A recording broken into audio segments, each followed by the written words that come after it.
A surprising playoff run last year, surprising rookies, and great goaltending towards the end of the season. That was the 2015-2016 Philadelphia Flyers. What's next? That's right, taking the next step. Hello, ladies and gentlemen. My name is Patrick Glenn, and welcome back to the channel. It has been a while. I don't think I've done one since the Boyd Gordon video, but since we are in this week, I believe, starts training camp. You smell that? I smell that. We're close to hockey season, folks. We're at September. We're close to hockey season. How's that for fun? It's down to September 19th, 2016 at the time as I'm recording this video, and I am pumped up for this Philadelphia Flyers season.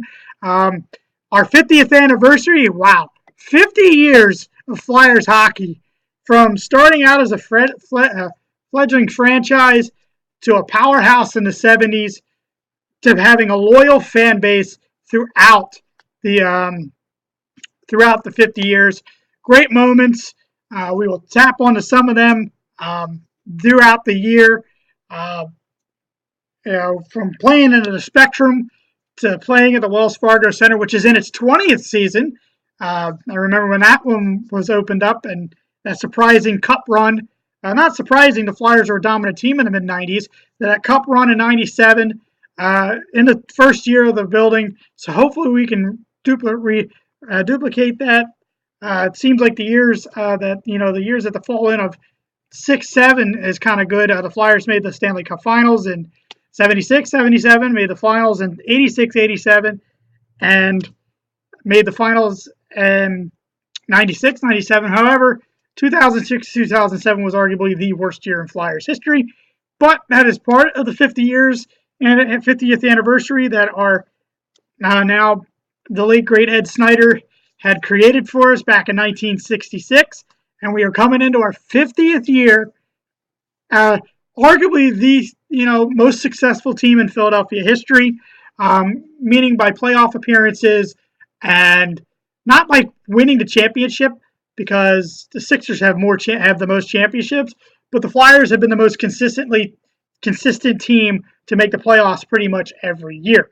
For those who are a fan of the team, let's get excited for this year. We've got a lot of great things to build off from last year. We weren't really supposed to make the playoffs. I'm hoping that we don't stumble this year. My theme, like I said, at the end of last year was basically, above expectations. That's what we performed. We performed above expectations last year. This year is taking the next step. And what I mean by taking the next step is taking the next step and bringing kids up from the minors, such as Provorov and hopefully Konechny, taking the next step and seeing the maturity of Gostisbehere getting better. Hopefully Claude Giroux, Wayne Simmonds, and Jake Voracek not being able to be having to rely on them as much as we have to. Hopefully last year from Braden Shen was not a fluke. Having Coots back to take care of the star players from other teams, that'll be great. I've always liked Coots. I've always likened Coots to Ron Sutter back in the 80s. Penalty kill has got to be better this year too. Also, the power play has got to be better. Whether we split up Giroux and Voracek on the power play, I'll be happy with that. Taking the next step and maybe winning a playoff round. Just not getting to the playoffs is good enough. Maybe winning a playoff round and not being a wild card team, maybe being, maybe like the third team in the division. Because it's the way that the NHL playoff systems work. Top three teams in the division get in, and then you have the two wild cards. I don't want to be playing heart attack hockey throughout the year and we're getting into the last weekend of the season. As much as that is fun, and as much as, I had fun with that, there were times last year doing this podcast that, I was, it was too, nerve-wracking for me, especially that game against Columbus where they blew 2 goals with about 2 minutes left to play. The team last year made you want to pull your hair out of your head. Yeah, I understand that. Yeah, but it's fun when it's like that. But it's also fun. It's also must be not not have the heart attack moments every year. I'd like to just if we're third in the division, have a nice little comfortable going into the playoffs, knowing that we're going to be there, knowing that everything's going to be okay. Now, getting into what we've got.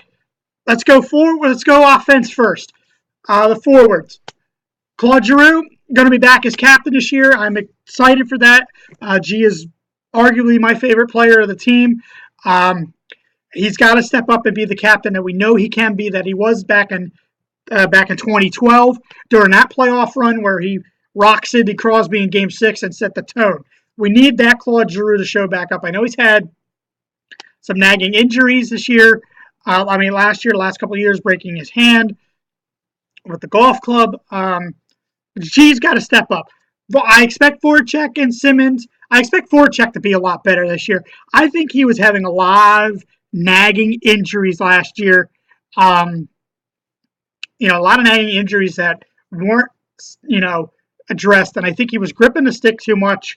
And I think, he needs to get back to the star that he was and play up to the ability of that contract.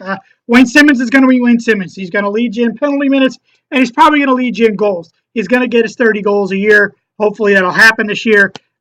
Wayne Simmonds is a great grunt, mucker, and grinder. Reminds me a lot of Tim Kerr.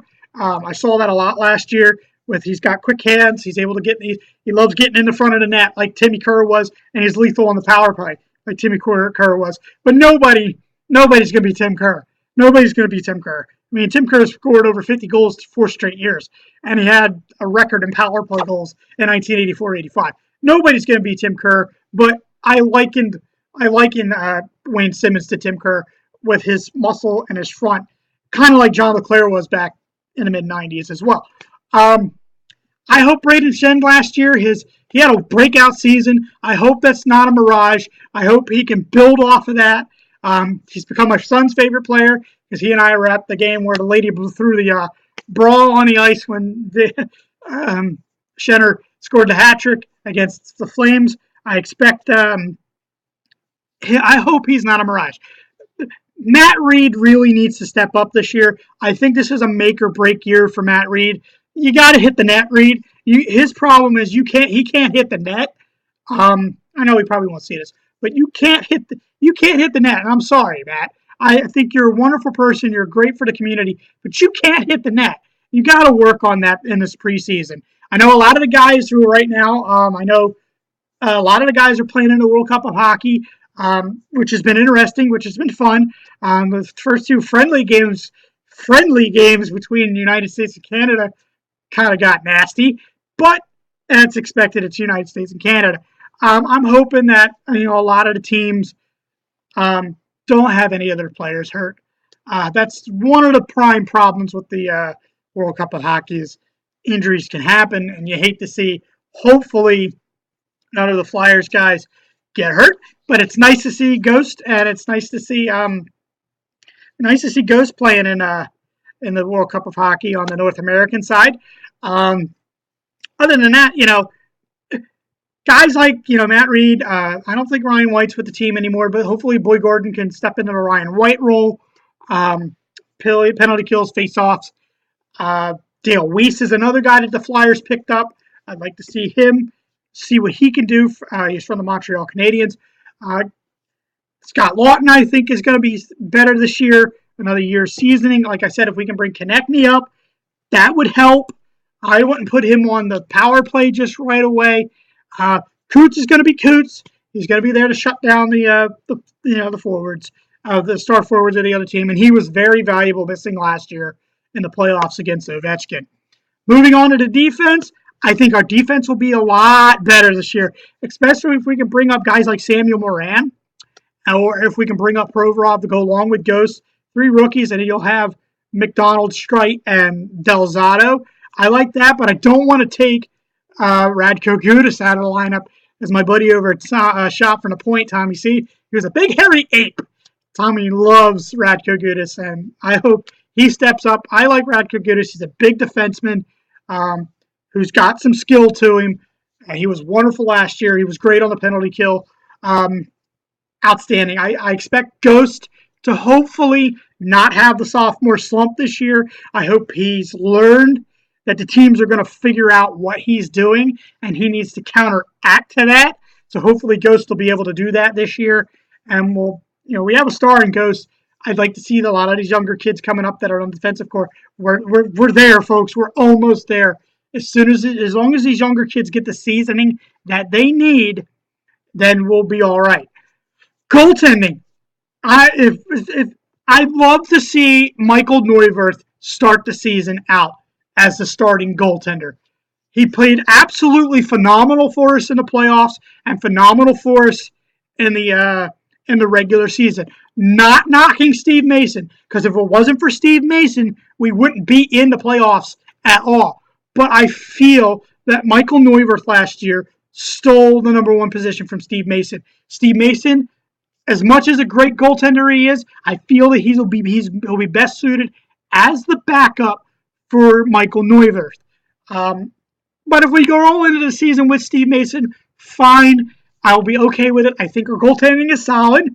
I think if our defense is better this year, we will be okay. But we need to put the puck in the net more. We need to get more secondary scoring other than the Stars. That's another thing I wanted to mention from the offensive aspect is we need more secondary scoring this year other than the Stars scoring the goals this year. Guys like Matt Reed and Braden Shedd. Hopefully we can get that going. But goaltending, I think, will be solid this year. I think it'll be wonderful. Power play is another problem. That was another problem last year. When your second unit is scoring more power play goals than your first unit is, then that's a problem and you need to work on. That is one of the things that was a problem last year that I got really frustrated about, and it showed in the playoffs. We couldn't score a power play goal for worth our life. Penalty kill, I think is great. If we have Belmar and Van de Velde, like I said last year, I really like them. They remind me of Brian Propp and Dave Poulin, and you know how wonderful those two were last year with how those guys were back in the '80s, being penalty kill specialists.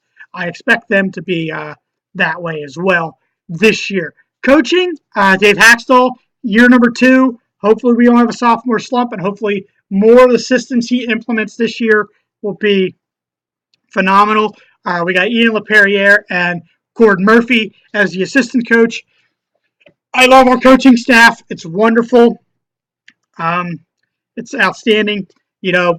As long as, we don't have the sophomore slump this year, we should be okay. I think Gordon Murphy did a wonderful job with the penalty kill and did a wonderful job with the defense last year, which is wonderful.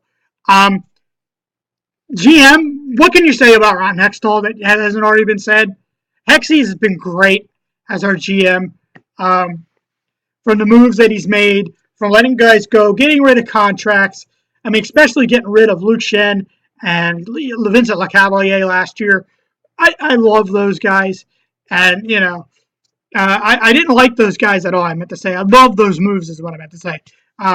Luke Shen was basically a skate and traffic cone. And I don't mean that because our jerseys are orange or anything like that. He just stood there, and he got skated around, and he got moved around, and he just stood there. I love the moves that Hexy made last year. And that's pretty much it. Well, Holmgren is still the president. Stay away from the team. Just keep doing that.